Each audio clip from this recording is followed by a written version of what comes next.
전원책과 함께하는 출근길 시사 프로그램 출발 새아침.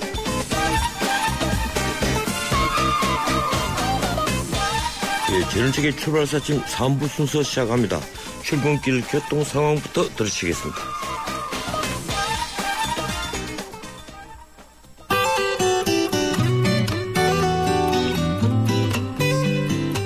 출발 새아침 교통정보입니다. 계속해서 올림픽대로 공항 쪽으로는 고장차 여파를 받는데요. 한강대교 부근 하위차로에 화물차가 고장으로 서 있기 때문에 잠실대교부터 쭉 속도 내기가 어렵고요. 강건너 강변북로 일산 쪽으로도 역시 비슷한 구간에서 속도가 떨어집니다.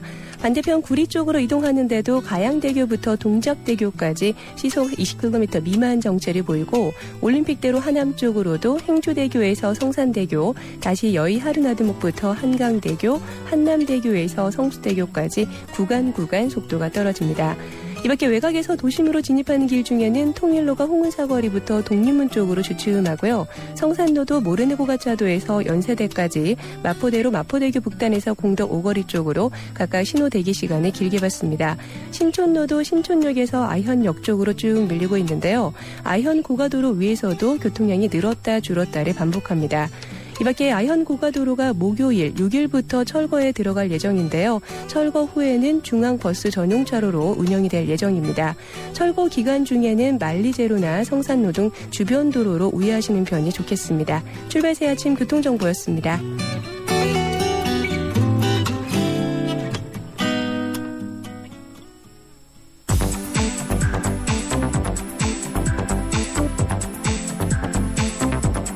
이 시간 주요 경제 소식, 경제 뉴스 브리핑. 이번에는 경제 뉴스 알아보겠습니다. 한국경제신문 김현석 기자 전화 연결되어 있습니다. 안녕하세요, 김 기자님. 네, 반갑습니다. 예, 어제 미국 증시가 또 폭락을 했는데 심상치 않네요. 그 소식부터 전해주시겠습니까? 예, 2월 첫 거래일인 그 3일 뉴욕 증시 2% 이상 폭락을 했습니다. 그 경제지표 부진 등이 하락세를 촉발시켰지만 지난해 20% 이상 급등했던 그 증시의 버블이 그 테이퍼링 시작과 함께 깨지기 시작하는 게 아니냐, 이런 분석도 나오고 있습니다. 다우지수는 지난주 마지막 거래일 326.05포인트, 2.08%나 떨어져서요 15,372.80에서 거래를 마쳤습니다. S&P 500 지수는 2.28%, 나스닥 지수는 2.61% 떨어졌습니다. S&P 500 지수의 그 하락폭은 지난해 6월 이후에 최대고요. 또 나스닥 지수가 100포인트 넘게 떨어진 건 또 2011년 11월 이후에 처음입니다. 그 1월 그 미국 제조업 지수가 8개월 만에 최저치인 51.3으로 나타난 게 그 매도세를 촉발했습니다. 이는 그 전월의 그 56.5나 시장 전망치 56.0을 훨씬 밑도는 것으로 작년 5월 이후에 가장 낮은 수준입니다. 또 미국의 그 주요 자동차 업체들의 1월 판매 실적도 부진한 것으로 나타났습니다. 월스트리트저널은 올해 그 뉴욕 증시가 양적 완화 축소, 또 신흥국 위기 등으로 위기를 겪을 것이다, 이렇게 보도했습니다. 예, 미국의 활랑세를 점쳤던 뉴스들이 머쓱해지겠군요. 이 중국도 어제 부진한 지표 내놨죠? 네, 중국 경기에 대한 우려도 그 투자 심리를 악화시키고 있는데요. 중국 정부가 어제 밝힌 그 1월 비제조업 구매관리자 지수가 53.4로 전월보다 1.2포인트 하락했습니다. 지난 작년 11월부터 계속 내려가고 있는데요. 특히 지난주에 그 제조업 구매관리자 지수가 6개월 만에 최저치로 떨어져서 시장 충격을 준 데 직후에 나온 것이어서 중국의 경기가 본격적으로 위축되는 게 아니냐, 이런 우려를 부채질하고 있습니다. 예, 우리나라 주가가 문제인데, 예, 우리나라 주가와 원화 가치, 예, 어제 원화 가치가 또 크게 떨어졌죠. 예, 오늘은 네. 어떻겠습니까? 네, 어제 그 원달러 환율이 14.1원이나 폭등을 해서 그 1,084원, 1달러당 1,084원 5전까지 치솟았는데요. 코스피 지수도 그 21.19포인트, 1.09%는 내렸었습니다. 외국인이 코스피 시장에서 4천억 원어치 넘게 순매도를 했습니다. 예전에 이 같은 그 외국인 순매도세가 다른 위기를 겪고 있는 다른 그 신흥국보다 더 크다는 건데요. 외국인이 1차 테이퍼링이 발표됐던 작년 12월 19일부터 따지면 달러로 8억 달러어치나 팔아치웠습니다. 이는 그 인도네시아에서 팔아치운 9,800만 달러나 태국의 5억 2,400만 달러, 또 남아공의 5억 2,900만 달러 등 그 위기로 흔들리는 다른 나라들보다 더 많습니다. 우리 증시와 환율이 다른 나라보다 견조하게 버티니까 외국인들이 그 현금 지급기처럼 달러를 빼가고 있는 게 아닌가 이런 생각까지 들 정도입니다. 정부가 그동안 우리 경제 펀더멘탈이 좋기 때문에 상대적으로 안전할 것이라고 계속 밝혀왔는데 다시 한번 재점검을 해야겠습니다. 예, 현금 지급기라고 하니까 재미있는 표현이군요. 예, 원화 가치가 떨어지면 밤엔 IT, 자동차 등 수출업체는 호질 수 있을 텐데. 예, 그렇군요. 외국인 사업자에게 영종도 카지노 사업을 허용하기로 했다면서요. 정부가 어제 그 국내 관광진흥청을 내놨는데요. 이 중 하나로 들어간 게 그 복합리조트의 투자 요건을 완화한 겁니다. 복합리조트는 그 카지노를 중심으로 해서 호텔, 쇼핑센터, 공연장 등을 갖춘 공간인데요. 지금까지 외국인 투자자가 이런 복합리조트를 지으려면 신용등급이 투자 적격 등급 이상이어야 했습니다. 근데 그 해외 카지노 사업자 대부분이 사실은 현금 창출 능력은 높아도 부채가 많아서 신용등급은 낮았습니다. 그래서 앞으로 정부는 신용등급이 좀 낮더라도 종합적인 그 자금 조달 능력을 우선 고려하기로 바꾸기로 했습니다. 작년에 사실 그 중국과 미국의 그 카지노 합작사인 리포 시저스사와 또 그 유니버설 엔터테인먼트가 영종도에 카지노를 세우겠다면서 사전 심사를 신청했지만 문화체육관광부가 신용등급이 낮다면서 그 부적합 판정을 내렸었습니다. 영종도는 중국 관광객들이 그 수시로 드나들 수 있어서 카지노의 최적지로 꼽히는데요. 이 때문에 카지노가 들어서면 수만 개 일자리가 생길 것이라고 예상되고 있습니다. 정부는 또 그 내국인 관광 활성화를 위해서 봄, 가을에 그 학 관광 주간을 신설하고 이 기간 중에 초중고등학교에 22일간 단기 방학을 유도하기로 했습니다. 예, 대형 스포츠 이벤트가 이제 적자 이벤트가 대부분인데 사흘 앞으로 다가온 소치 동계올림픽 역시 막대한 적자를 안게 될 것이라는 예상이 나오고 있죠. 네, 7일 개막하는 소치 동계올림픽이 역대 올림픽을 통틀어서 가장 많은 돈을 투자한 대회로 그렇게 지켜되고 있습니다. 러시아 정부는 이번 올림픽을 기회로 강대국 러시아를 전 세계에 보여주겠다면서 소치에 무려 그 510억 달러, 55조 원의 돈을 쏟아부은 것으로 그렇게 나타나고 있습니다. 당초 동계올림픽 유치전 때는 120억 달러를 투자하겠다고 밝혔었는데요. 높은 산악지대를 뚫고 그 철도와 도로를 잇는 데만 87억 달러가 투입됐고요. 또 대형 건물이 지을 땅이 별로 없는 그 좁은 소치에 산을 허물고 11개 경기장을 새로 짓는 비용도 수백억 달러가 들어갔습니다. 이는 종전까지 가장 많은 돈을 쓴 것으로 꼽히는 그 2008년 베이징 올림픽에 420억 달러를 훌쩍 넘는 규모인데요. 동계올림픽은 그 참가국 숫자도 적고 또 관심도 떨어져서 규모가 통상 그 하계올림픽의 4분의 1 수준입니다. 그런데도 그 금메달 그 98개가 걸린 소치올림픽에 금메달 300여 개가 걸렸던 베이징 올림픽보다 더 많은 돈을 쓴 겁니다. 러시아가 한동안 빚잔치로 시름을 앓을 것이라는 분석이 벌써부터 나오고 있습니다. 예, 그렇군요. 고맙습니다. 여기까지만 듣겠습니다. 네, 감사합니다. 예, 지금까지 경제뉴스 브리핑 한국경제신문 김민석 기자였습니다.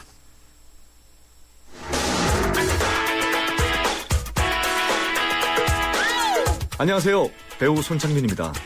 매일 아침 출근길을 밝혀주는 세상살이 길잡이. 여러분은 지금 저와 함께 YTN 라디오 전원책의 출발새 아침을 듣고 계십니다.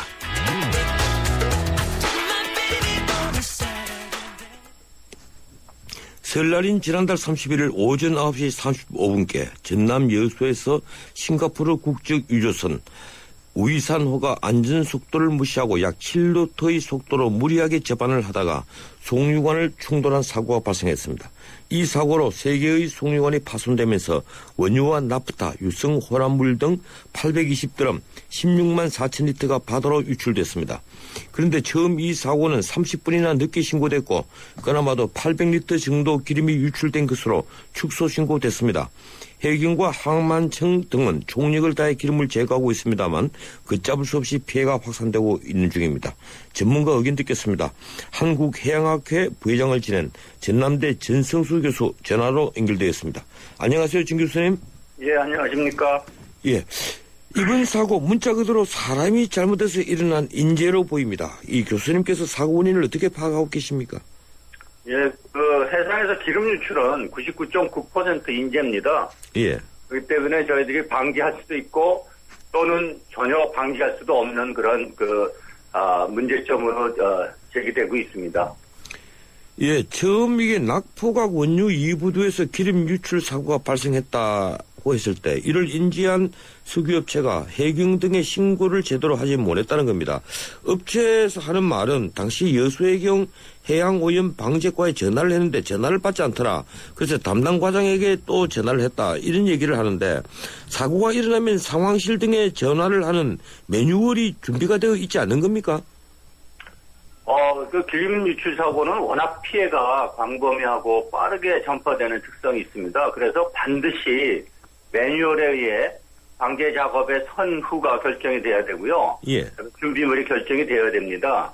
우리나라도 사실은 시프린스하고 삼성 허베이스프리트 기름 유출 사건, 대형 기름 유출 사건을 경험했기 때문에 매뉴얼이 마련되어 있는 것으로 알고 있고요. 이 매뉴얼에 의해서 작업이 진행이 되기 위해서는 빠르게 신고가 돼야 되고 또 충분히 적절한 기름량, 유출량을 알아야 거기에 대해서 대책을 세울 수 있습니다. 우리나라도 틀림없이 매뉴얼이 준비되어 있다고 판단이 됩니다. 예, 방금 정확한 기름 유출량을 알아야 된다고 말씀을 하셨는데 이번에 이 기름 유출량을 축소를 신고한 게 문제가 된 것 같습니다. 처음 이제 업체가 신고한 800리터 유출, 그건 업체 변명으로는 파손된 송유관 길이와 지름을 계산해서 그렇게 계산을 했다 이런 얘기인데 이런 업체의 변명을 어떻게 봐야 합니까? 사실 제가 대답할 사항은 아니라고 판단되지만요. 예. 그 매뉴얼대로 방제가 진행이 된다고 하더라도 정확한 유출량이 신고되어야 그것을 방지할 수 있는 장비를 가져오고 또 선박을 동원하는 양을 우리가 계산을 할 수가 있습니다. 그러니까 결과적으로 축소 신고는 그 매뉴얼 방제를 어렵게 만들어서 피해 범위가 확산되는 결과를 낳게 됩니다. 이것은 또 다른 성격의 하나의 범죄라고 할 수 있습니다. 예, 거의 범죄 수준이라고 보고 계시는군요. 예. 이 보도된 기름 유출은 원유 7만 리터, 나프다 6만 9천 리터, 그리고 유성 혼합물 2만 5천 리터 이런데 저희들이 사실 이게 나프타, 유성 혼합물 이런 것이 어떤 건지를 잘 모릅니다. 원유는 알고 있지만 말이죠. 이 중 가장 피해를 주는 것이 무엇이고 또 가장 그 제거가 힘든 것이 어떤 겁니까? 원유의 성질에 따라서 다른 특징을 갖고 있는데 중요한 것은요. 예. 원유 안에 포함되어 있는 무거운 물질하고 또 이제는 가벼운 휘발성 물질하고 그 차이입니다. 그러니까 가장 이게 유용한 물질이라고 생각하면 원유가 될 텐데요. 그러나 냄새를 빠르게 유발시키는 나프타 같은 것들은 냄새에 의해서 주민들한테 피해를 주지만 또 빠르게 휘발이 돼서 사라지게 됩니다. 그런데 원유는 휘발 물질이 사라지고 나서 무거워져서 이제는 갈아입거나 떠서 이동하는 오일볼이나 타르볼 같은 것들이 형성이 되고요. 여수 같은 경우에 빠른 조류에 의해서 이동해서 자갈 또는 모래 쇠적 층 안에 숨어 들어가게 되면은 서서히 분해되면서 해양 생태계에 광범위하게 악영향을 줄 수 있습니다. 가장 오랫동안 피해를 입힐 수 있는 것이 원유라고 생각이 듭니다. 그렇기 때문에 빠른 방제가 무엇보다도 중요합니다. 예, 그러니까 이 나프타 같은 경우는 휘발성이 있기 때문에 그 제거는 좀 상대적으로 쉽다는 것이죠?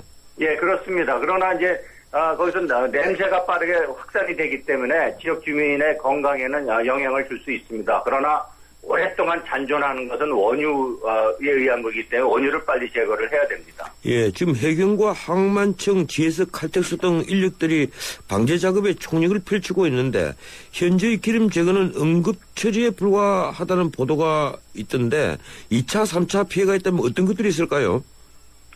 예, 2차, 3차는 이제 해양 생태계 교란을 야기해서요. 예. 해양 생물이 급감하게 되고요. 또 이로 인해서 양식업이나 맨손업 등의 피해들이 발생합니다.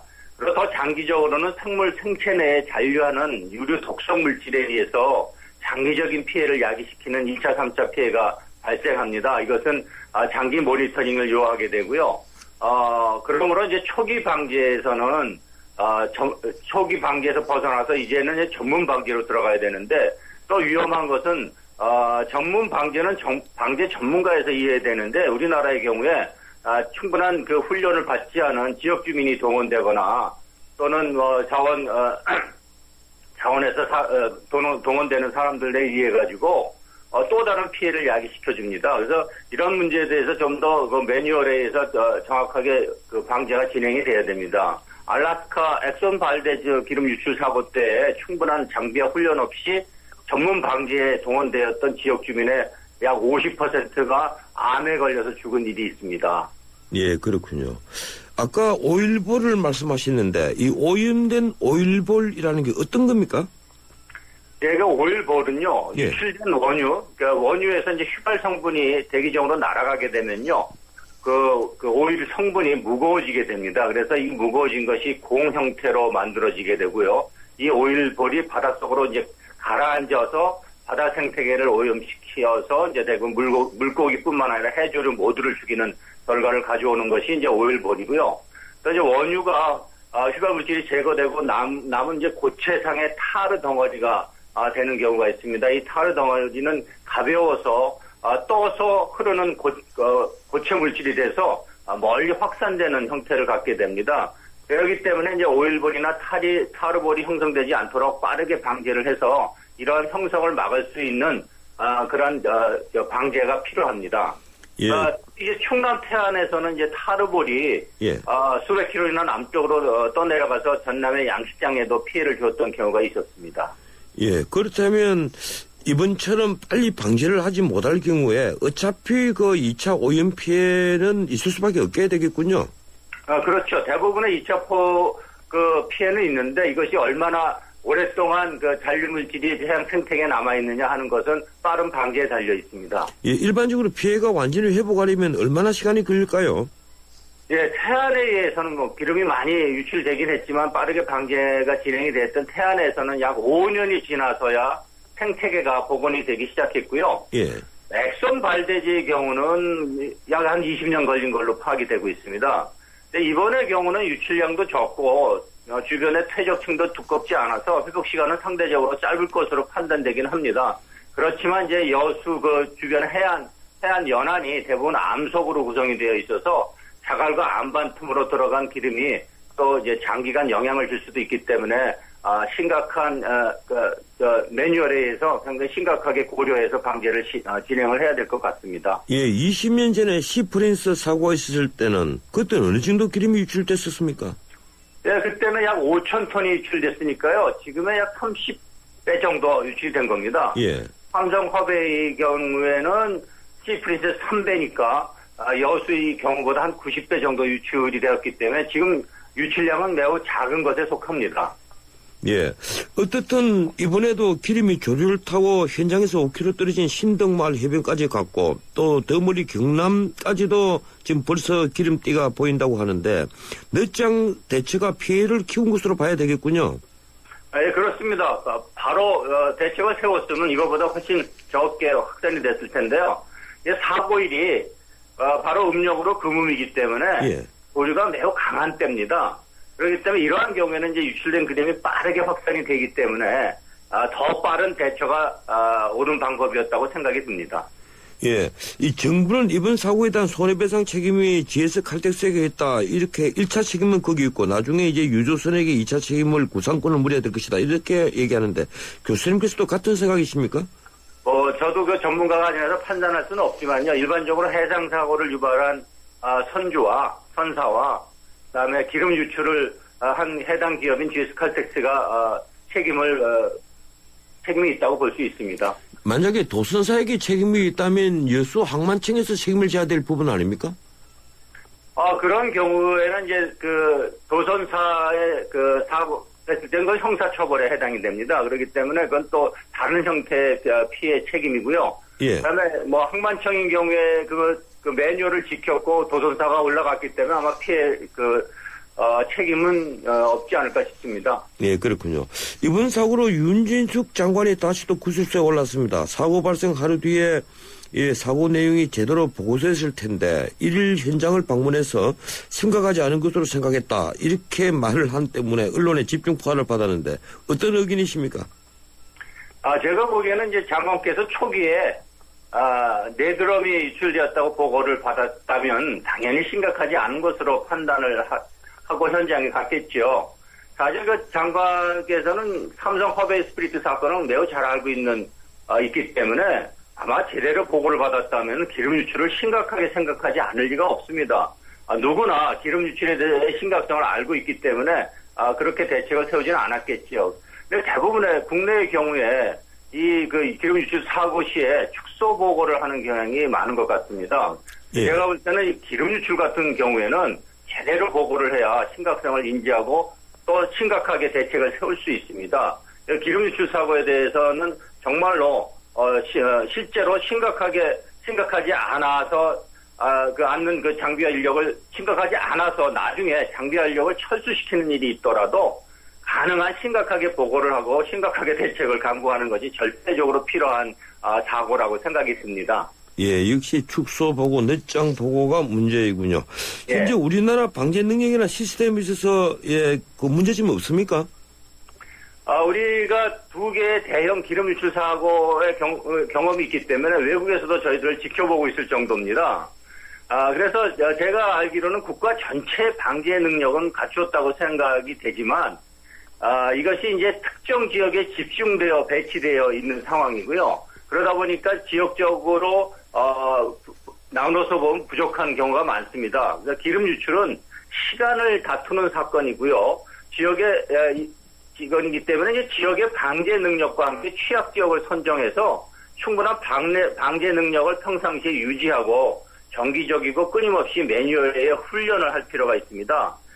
우리나라의 경우 지나치게 지역민이나 자원봉사자에게 이제 방조를 의존하고 있는 것인데요. 그것은 국가가 의무를 소홀히 하는 것이므로 이번 기회를 경험 삼아서 충분한 팀을 방제 능력을 유지할 필요가 있습니다. 이제 제가 가장 우려하는 것은 이 2차 방제로서 이제 고압 세척하는 이제 전문 방제가 필요한데요. 이때는 철저히 전문 인력에 의해서 방제가 이루어질 수 있도록 시스템을 구축할 필요가 있습니다. 예, 고맙습니다. 여기까지만 듣겠습니다. 예, 감사합니다. 예, 지금까지 전남대 전승수 교수였습니다.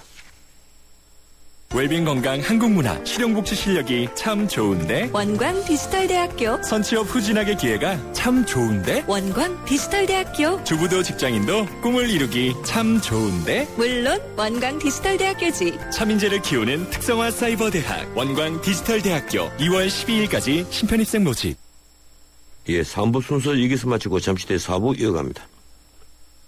300만 경제 수도 인천의 시대가 열립니다. 세계적인 국제도시 홍콩, 싱가포르, 제네바와 어깨를 겨루겠습니다. 2014년 9월 19일 45억 아시아인의 나눔과 화합의 대축전 인천 아시안게임이 펼쳐집니다. 45개국 아시아인의 꿈과 감동의 제전 아시아의 새로운 미래가 열립니다. 2014 인천 아시안게임과 장애인 아시안게임을 나눔과 배려, 공감이 있는 아시아인의 축제로 모두가 행복한 인천, 시민과 함께 만들겠습니다. 전국적으로 조류 인플루엔자가 번지고 있습니다. 닭과 오리 등을 통해 직접 전염되기도 하지만 사람을 통해서 또 운반 차량을 통해서 전염이 되기도 하는데요. 가급적 농장 출입을 자제해 주시고 출입을 할 때는 반드시 소독을 철저히 해주시기 바랍니다. 닭과 오리들이 갑자기 사료를 적게 먹거나 졸음 증상 혹은 폐사를 보일 경우에는 경기도나 일선시군 가축 방역기관으로 신고해 주세요. 방역을 위해 출입 차단과 이동 제한 등의 불편이 있겠지만 추가 확산을 막기 위한 것이니 적극 협조해 주시기 바랍니다. 지금까지 세계 속의 경기도에서 알려드렸습니다.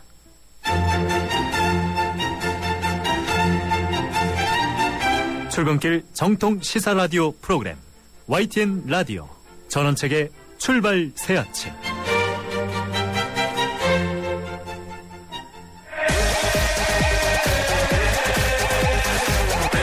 문화의 현장을 라디오에서 살펴봅니다.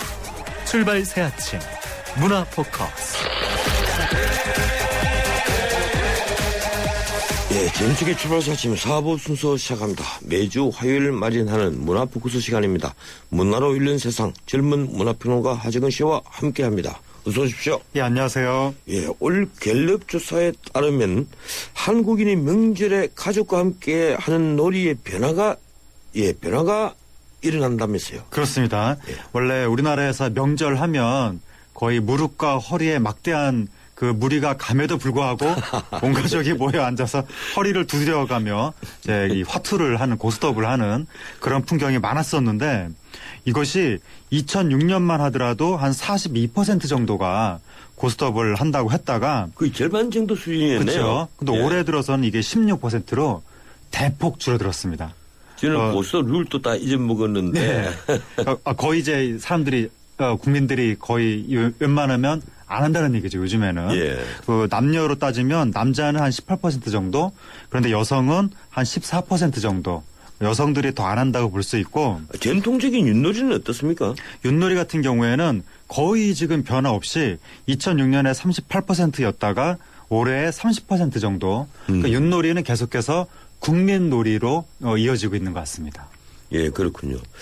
그런데 고스톱 같은 경우 뭐 가족들끼리 하는 것은 사실 그 도박이 아니지 않습니까? 예, 돈이 돌아도 같은 네. 집안에서 도니까. 근데 하긴 뭐 그 때문에 형제간에 분화도 생기는 사건이 종종 있긴 있었습니다만. 네.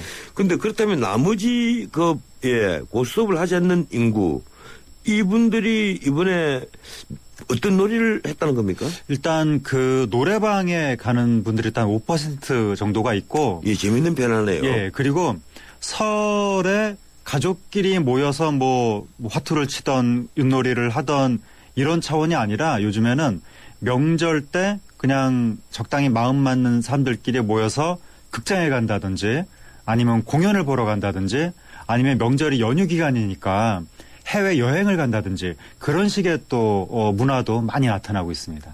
예, 참 이 해외 여행하는 것, 이 규모를 넓히려고 하는 것을 나무랄 수는 없는 일이지만 네.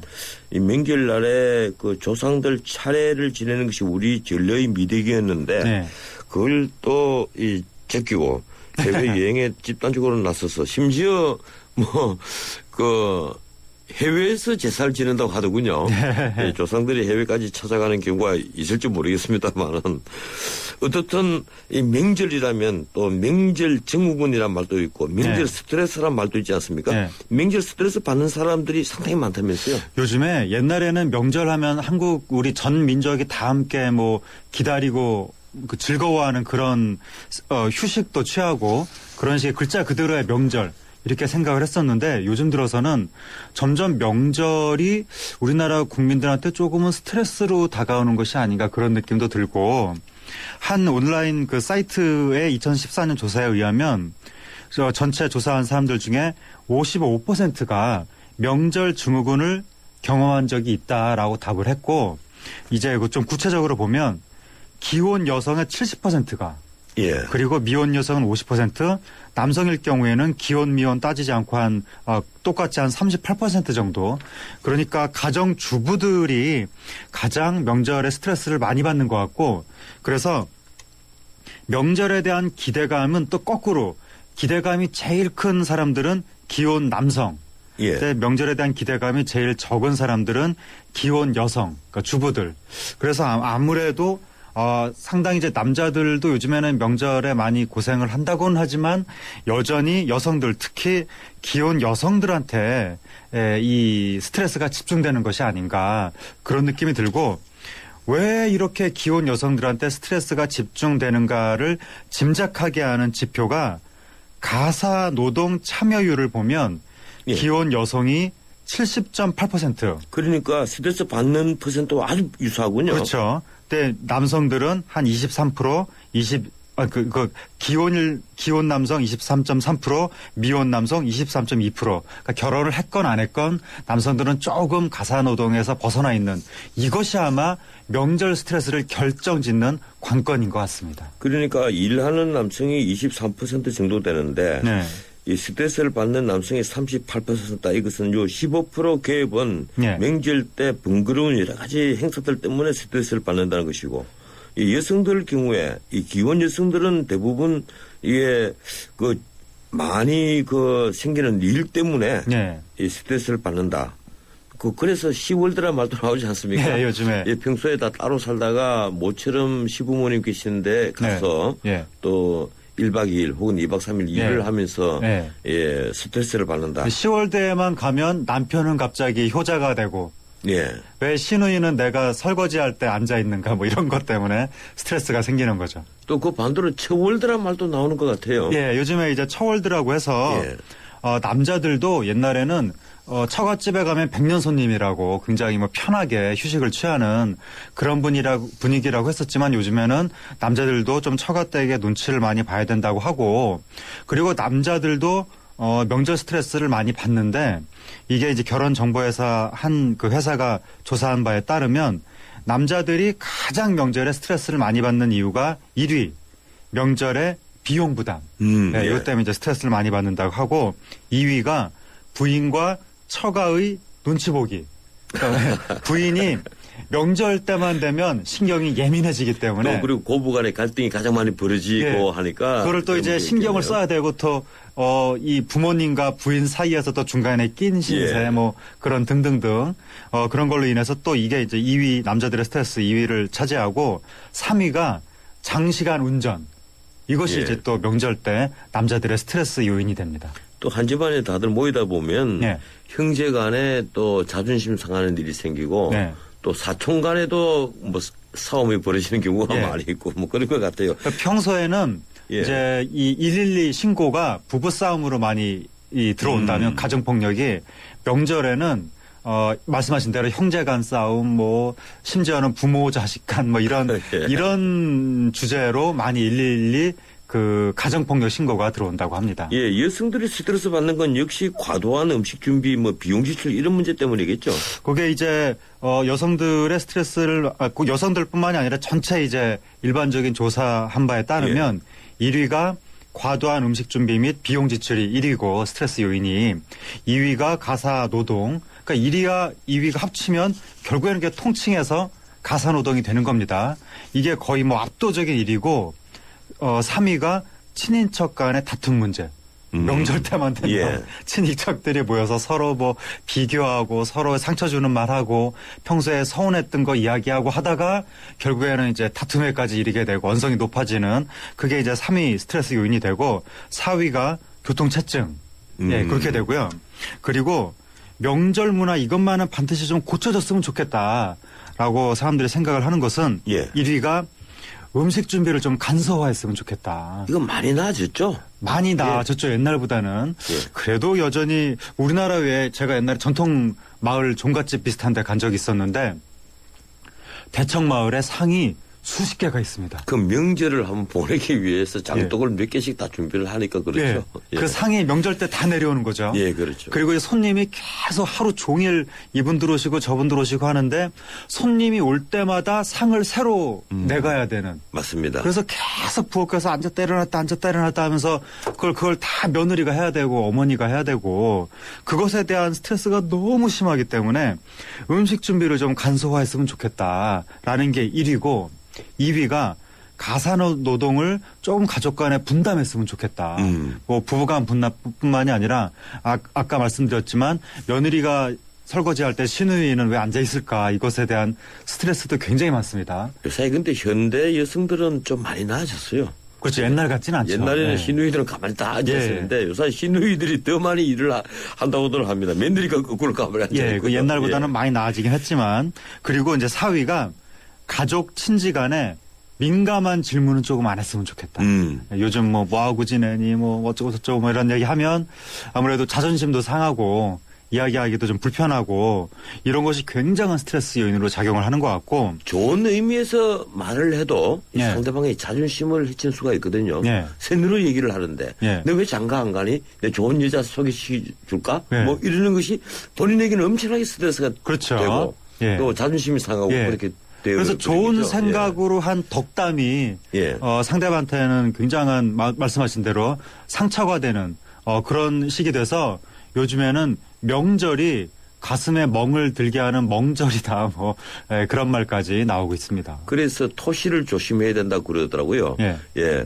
돈 많이 벌지 하고 돈은 많이 벌지 하고 네. 이 완전 다르지 않습니까? 예. 은자라든가 는자를 많이 붙이면 예. 그건 상대의 자존심을 해치는 거니까 예. 거기 좀 조심을 할 필요가 있다. 이런 말까지 나왔었어요. 이제 민감한 부분은 서로 예. 조금 조심하고 간단하게 좀 근황, 안부를 묻는 정도 요 정도 대화를 하는 것이 좋다고 하는데 문제는 근데 이것 빼고 저것 빼고 차포 다 떼면은 사실은 오랜만에 친지간에 만나서 할 얘기가 별로 없다는 거. 예, 그렇죠. 이것도 사실은 좀 문제입니다.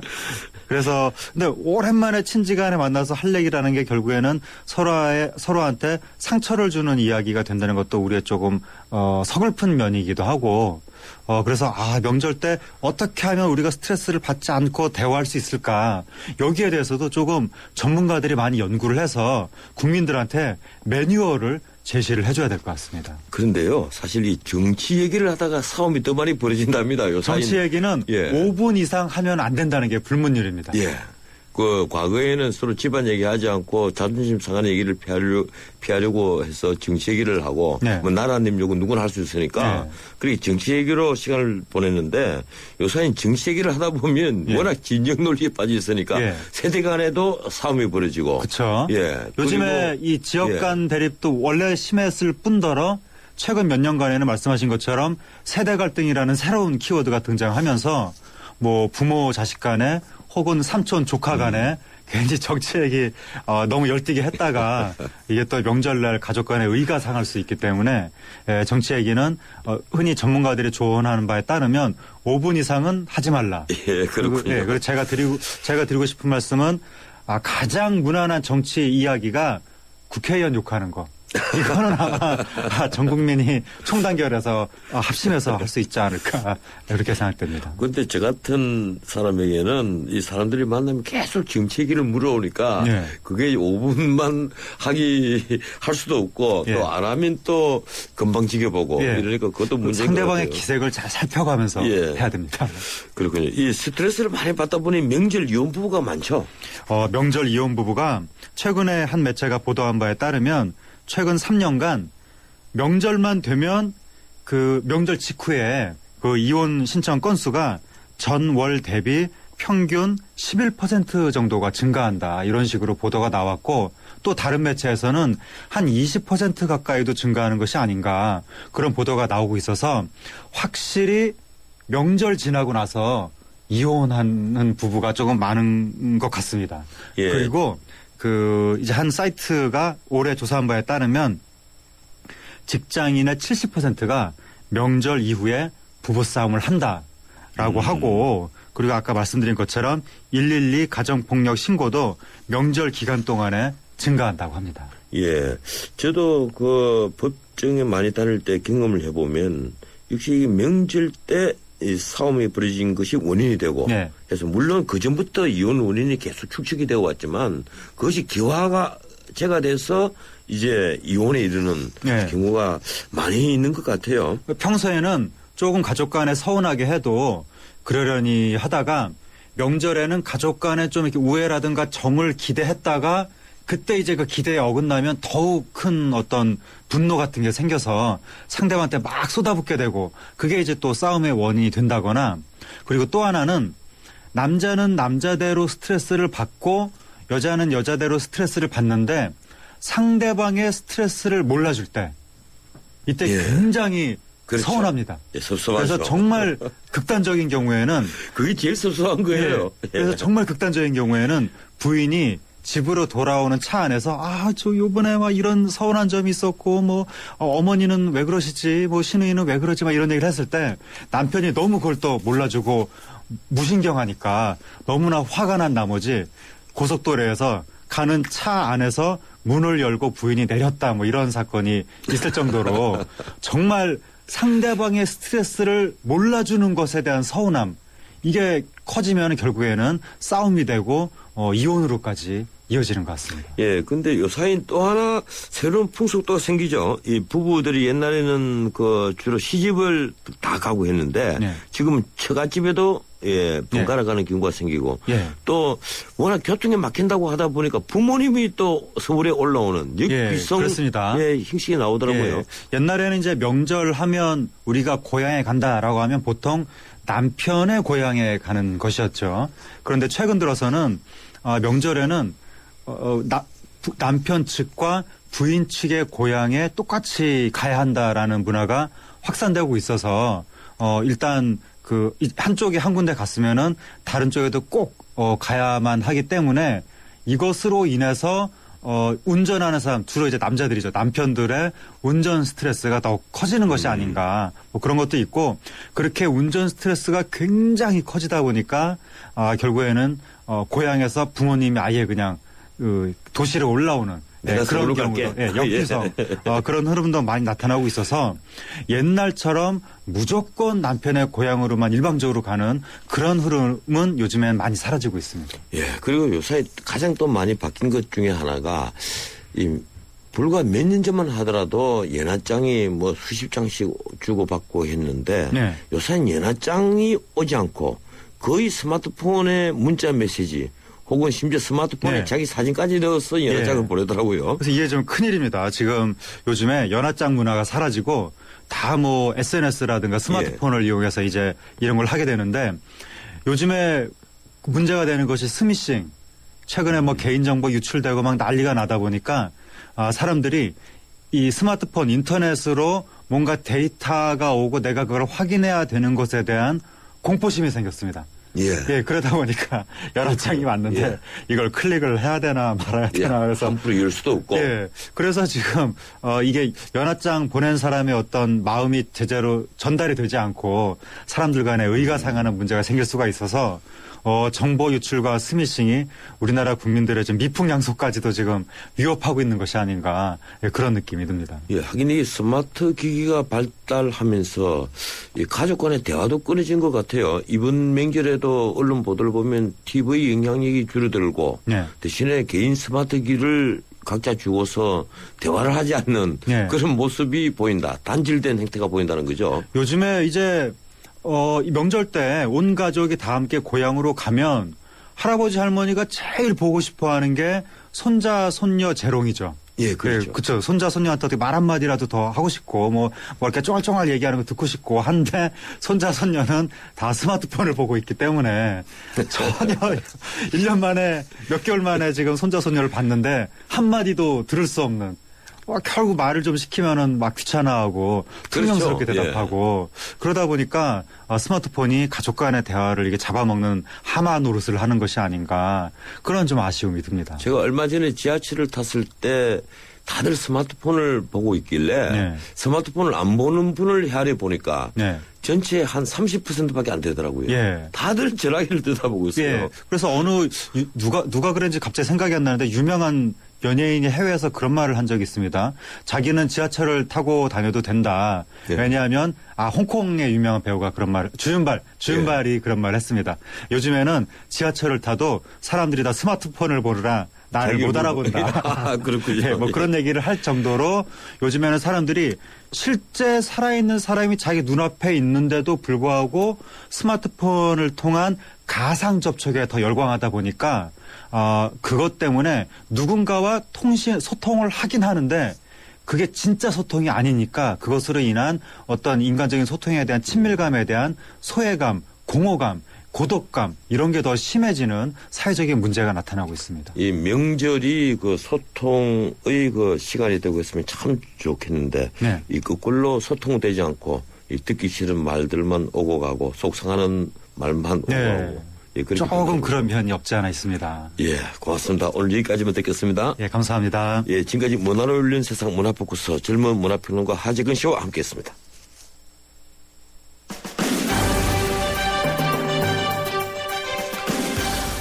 어제 국회에서는 오후 3시 의미 있는 행사가 열렸습니다. 19대 국회에 들어 취임 선수들을 제외하면 국회의원 출석률이 가장 높은 행사였을 겁니다. 제적 298명 중에 불과 16분만 결석했으니까요. 그 행사는 역사에 이름을 남기기 위해 19대 국회의원 전원이 모여서 기념사진을 찍는 행사였습니다. TV를 보니 웃는 모습을 연출하려고 매화 이렇게 외쳤다고 하는군요. 정면에 행사를 알리는 큰 걸개 그림도 있었습니다. 글쎄 정치인들이 역사에 자기 이름을 남기는 것을 좋아하는 걸 나무랄 일은 아닙니다. 이런 사진을 찍는 일은 전 국회 이후 66년 만이라고 합니다. 어떻든 그 장면을 보면서 문득 이런 생각이 들었습니다. 자신들의 이름을 남기려는 그 열정으로 열심히 국회에 출석해서 일을 했으면 얼마나 좋겠는가 하는 생각 말입니다.